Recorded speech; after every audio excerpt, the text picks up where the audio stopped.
Dr. Wilhelm, thank you so much for joining us today at the Strategic Investment Summit USA. It's really a pleasure to have you. Well, it's been a very interesting meeting. Thanks for having me. You're welcome. You joined a really interesting panel discussion today about, it was called Higher Gains with Higher Education, and it was exploring the link sort of between, or the opportunities available between universities and industry in the US. Can you tell me a little bit more about the benefits that you see for industries when they're partnering with a university? Sure. I think companies think about universities as being a source of talent, and that's certainly one way that there's upside for these companies to be linked. Sometimes the companies will think about us for R&D or for discoveries.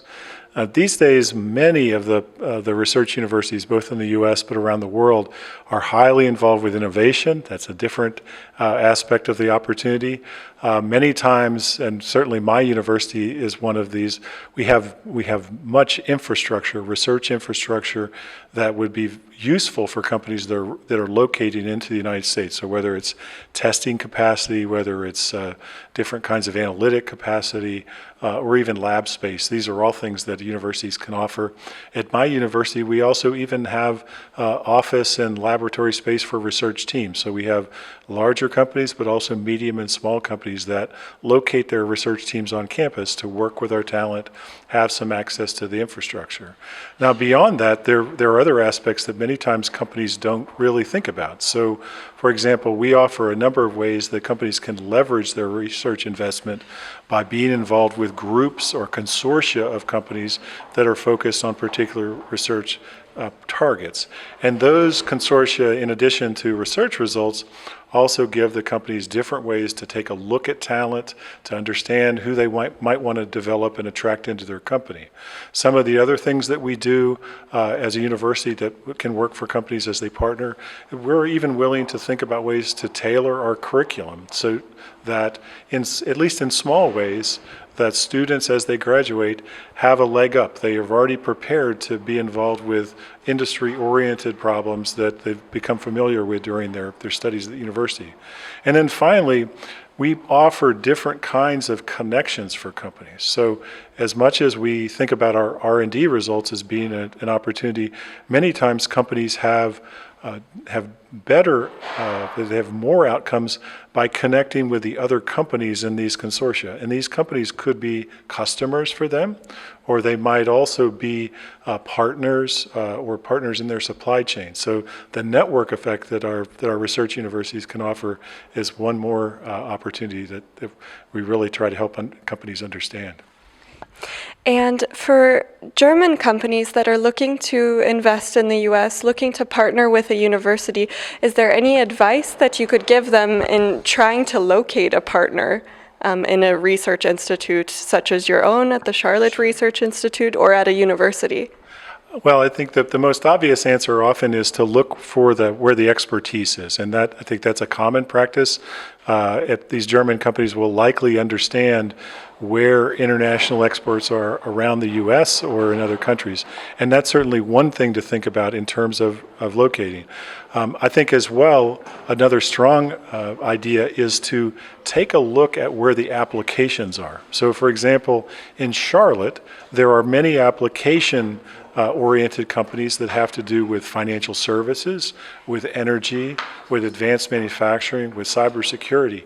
And there are other areas in the United States where there are other applications I think that are interesting, and that kind of information may give companies another way to think about where they ought to be located in order to be around a network or to be around a talent workforce and the like. Maybe a third thing to look at is in the U.S., there are a number of different ways that universities are organized in order to have both regional consortia, but also national consortia. And when I talked today, I talked a little bit about the National Network for Manufacturing Innovation. We have a number of very large-scale manufacturing institutes that are now building up in the United States in different locations of the country.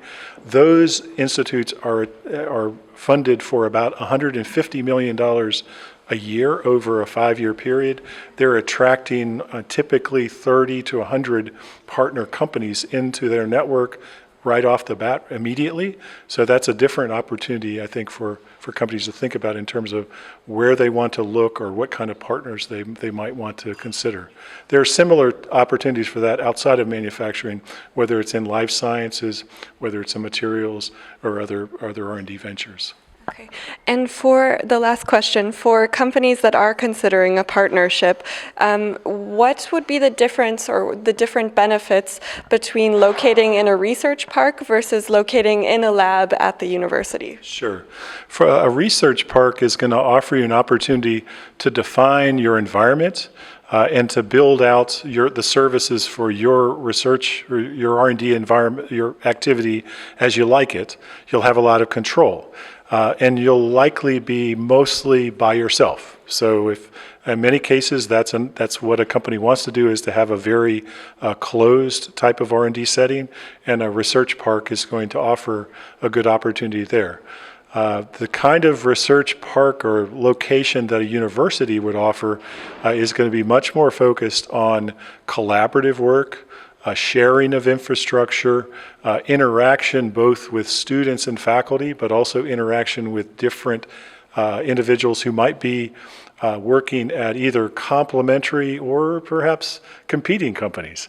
And so there's a different kind of a mix, a lot more thought exchange potentially by located in a university. There's a certain amount of efficiency or cost advantage by making use of shared infrastructure, but at the same time, the control of the environment, and maybe if there's concern about controlling intellectual property in a very severe way, the research park would be much more suited rather than the university park. So.